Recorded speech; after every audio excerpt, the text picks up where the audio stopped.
नमस्कार। मैं डॉक्टर अविनाश कुमार सिंह हूँ और हिमेटो ऑन्कोलॉजिस्ट हूँ पटना में। ब्लड कैंसर, कैंसर रोग विशेषज्ञ हूँ यहाँ पटना में, बिहार में।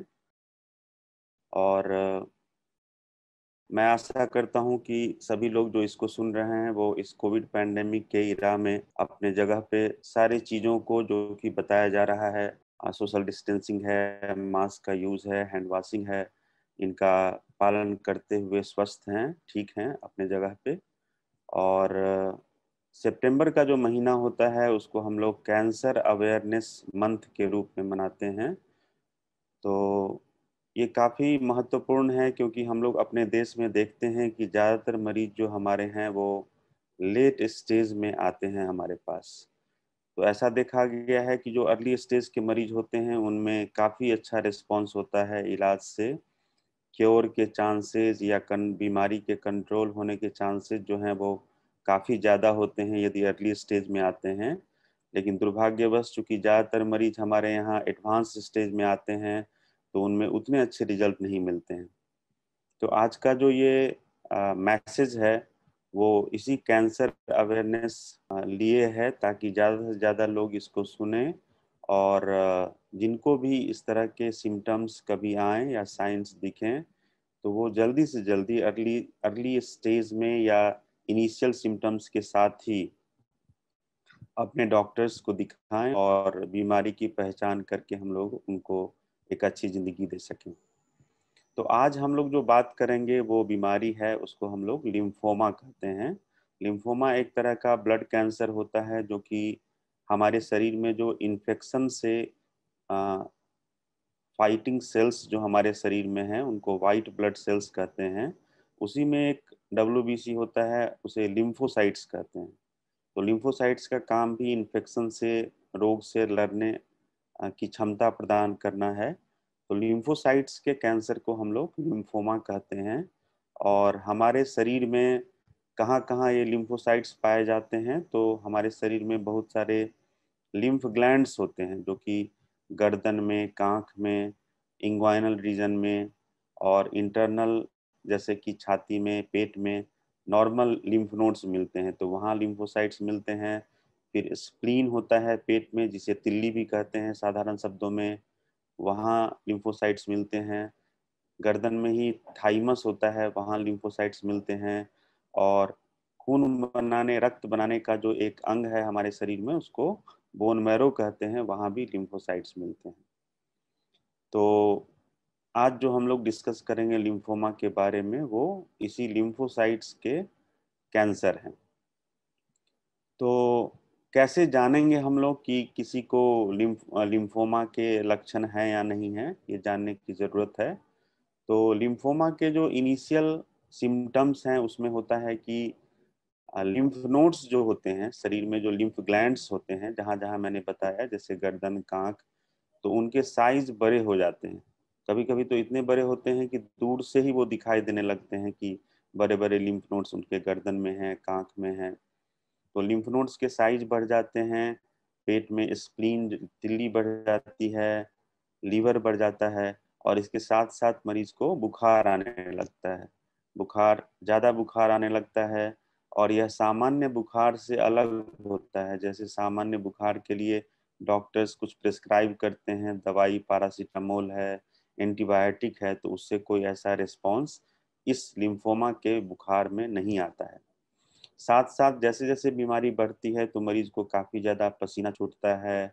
इस बीमारी की वजह से ही उनके वजन कम हो जाते हैं, भूख कम लगने लगता है और वो काफ़ी ज़्यादा कमज़ोर हो जाते हैं।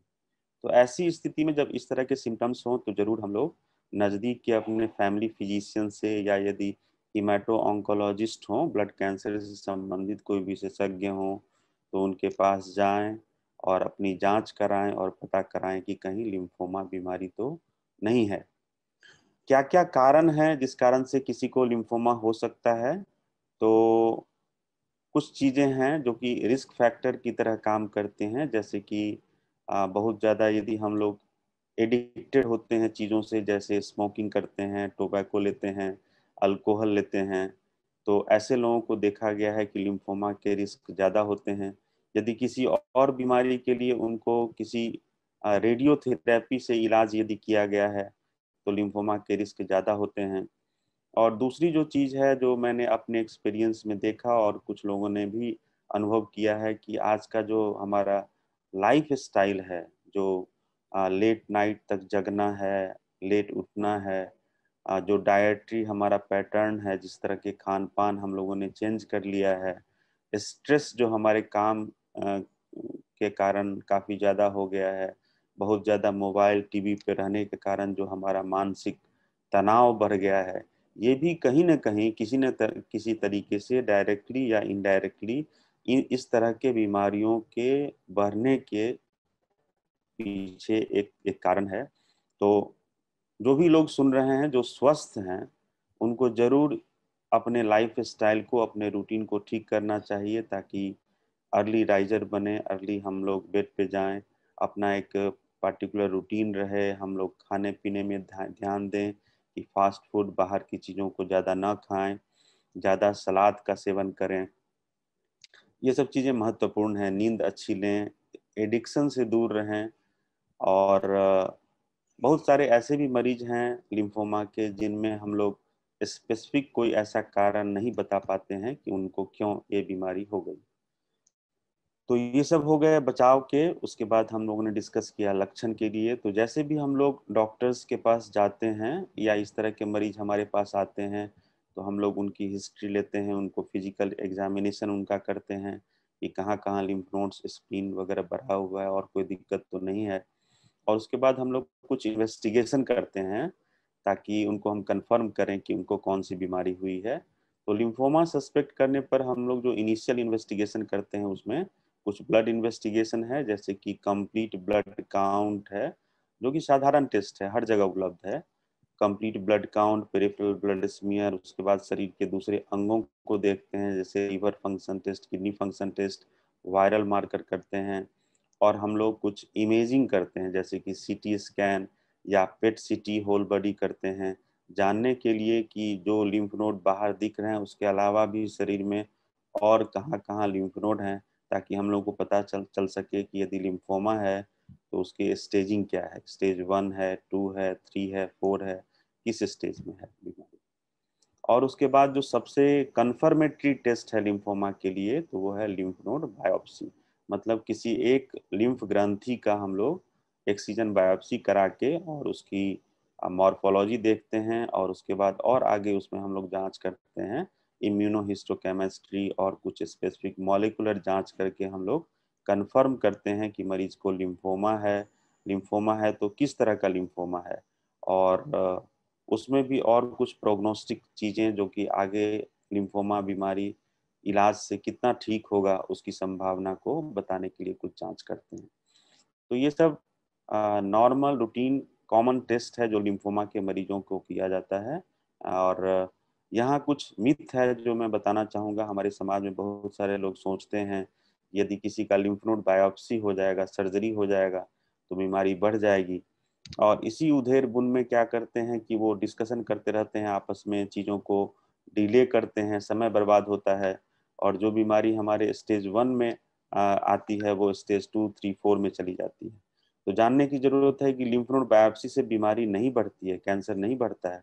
और जरूरत पड़ने पर क्या है, लिम्फोमा की डायग्नोसिस के लिए वो नितांत आवश्यक है, उसको जरूर कराना चाहिए। एक बार जब हम लोग डायग्नोसिस कंफर्म कर लेते हैं कि कौन से तरह का लिम्फोमा है, जैसे कि एक होता है हॉजकिंस लिम्फोमा जो कि ज़्यादातर बच्चों में कॉमन है, और जो बड़ों में कॉमन है उसको हम लोग नॉन हॉजकिंस लिम्फोमा कहते हैं। फिर इनके भी अलग अलग प्रकार हैं, हम जितने ज़्यादा डिटेल में आज नहीं जाएंगे, लेकिन जांच का यही मकसद होता है कि हम लोग स्पेसिफिक जानें कि लिम्फोमा के कौन से प्रकार हैं। ये जानना इसलिए ज़रूरी है कि आज 2020 में इतने मेडिकल साइंस ने प्रोग्रेस कर लिया है कि एकदम स्पेसिफिक टाइप ऑफ लिम्फोमा के लिए स्पेसिफिक थेरेपी बनी है, कौन सी दवा देनी है, कितने दिन तक दवा देनी है, और उससे कितना फ़ायदा होगा, ये सब हम लोग पहले काफ़ी हद तक प्रेडिक्ट कर सकते हैं।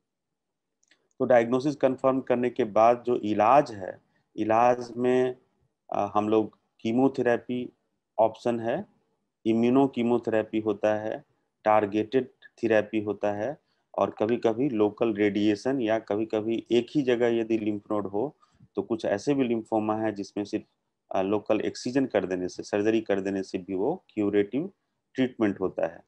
तो ये डिपेंड करता है कि किसी मरीज को कौन से तरह का लिम्फोमा है। तो ऑलवेज अपने जो भी आपके प्राइमरी हिमेटो ऑन्कोलॉजिस्ट हैं, जो आपके कैंसर रोग विशेषज्ञ हैं, उनकी बात को फॉलो करते हुए और जो भी उपाय बताया जा रहा है उसको करने से आपकी बीमारी ठीक हो सकती है। एक दूसरी मिथ जो हमारे समाज में है कि कीमोथेरेपी देने से मरीज को बहुत कष्ट होगा, उसकी जान नहीं बचेगी, और हम लोग सारे कैंसर को एक ही कैंसर सोच के दूसरे कैंसर की कीमोथेरेपी के साइड इफेक्ट्स को लिम्फोमा के कीमोथेरेपी से जोड़ देते हैं। तो ये भी एक गलत है, एक तरह की गलत अवधारणा हमारे समाज में है। तो हम लोग को जानना चाहिए कि चीज़ें अब इतनी मॉडिफाइड हो गई हैं कि आज लिम्फोमा के लिए जो कीमोथेरेपी है उससे बेनिफिट काफ़ी ज़्यादा है और उसके जो साइड इफ़ेक्ट्स हैं वो काफ़ी माइनर साइड इफ़ेक्ट्स होते हैं। और आज के डेट में हम लोग को पता होता है कि जो अमुक दवा हम कीमोथेरेपी या इम्यूनोथेरेपी जो हम दे रहे हैं उसके क्या क्या साइड इफ़ेक्ट्स हैं, उसको रोकने के लिए क्या दवा देना चाहिए। और मैक्सिमम पेशेंट्स जो हैं इन दवाइयों को अच्छे से टॉलरेट करते हैं, उनकी बीमारी खत्म हो जाती है और वो एक हेल्दी लाइफ स्टाइल फिर से अपना सकते हैं। तो जैसे हम लोग डायग्नोज किए तो थेरेपी देते हैं, उसको डिसाइड करते हैं कि कितने दिनों तक देना है। उसके बाद बीच में भी और बाद में भी कभी कभी हम लोग को पेट सीटी करके रिस्पॉन्स देखना होता है। और एक बार इलाज कंप्लीट हो गया उसके बाद भी मरीज को फॉलोअप में रखना होता है और रेगुलर फॉलोअप में रखना होता है, क्योंकि हम लोग देखना चाहते हैं कि जो दवा हम लोग ने दिया उसके कोई लॉन्ग टर्म साइड इफेक्ट्स तो नहीं है। दूसरी की कुछ पेशेंट्स ऐसे भी होते हैं जिनमें ये लिम्फोमा दोबारा रिलैप्स कर सकता है। तो ऐसे रिलैप्स हो रहा है या नहीं उस तरह के सिम्टम्स को देखने के लिए हम लोग मरीज को रेगुलर फॉलोअप में रखते हैं, ताकि यदि रिलैप्स हुआ है तो उसको अर्ली हम लोग डिटेक्ट करके उसका इलाज करें। बहुत सारे मरीज हैं, जैसे 100 में 10-15 ऐसे मरीज होते हैं, डिपेंड करता है कौन से तरह का लिम्फोमा है, जिनकी बीमारी दोबारा आ जाती है। कितने बार, 3 बार आ जाती है। कितने बार मरीजों का स्टेम सेल ट्रांसप्लांट होता है लिम्फोमा में, फिर दोबारा रिलैप्स कर जाता है। तो यदि बीमारी रिलैप्स कर जाए या किसी का ऐसा बताया जाए कि पहली बार दवा से नहीं ठीक हुआ है तो उसको हम लोग रिफ्रैक्टरी लिम्फोमा कहते हैं, रिलैप्स रिफ्रैक्टरी लिम्फोमा। तो ऐसे मरीजों के लिए भी आज 2020 में काफ़ी ज़्यादा ऑप्शंस हैं। बहुत सारी इम्यूनोथेरेपीज अवेलेबल हैं, बहुत सारी सेलुलर थेरेपीज अवेलेबल हैं जिसे कार टी सेल थेरेपी कहते हैं, और बहुत सारे अन्य बोन मैरो ट्रांसप्लांट के अलग अलग उपाय हैं जिनसे ऐसे मरीजों की भी, जिनको कि बार बार रिलैप्स हुआ हो या रिफ्रैक्टरी डिजीज हो, उनको भी हम लोग काफ़ी हद तक एक अच्छी ज़िंदगी दे सकते हैं और 50% केसेस में हम लोग क्योर भी कर सकते हैं।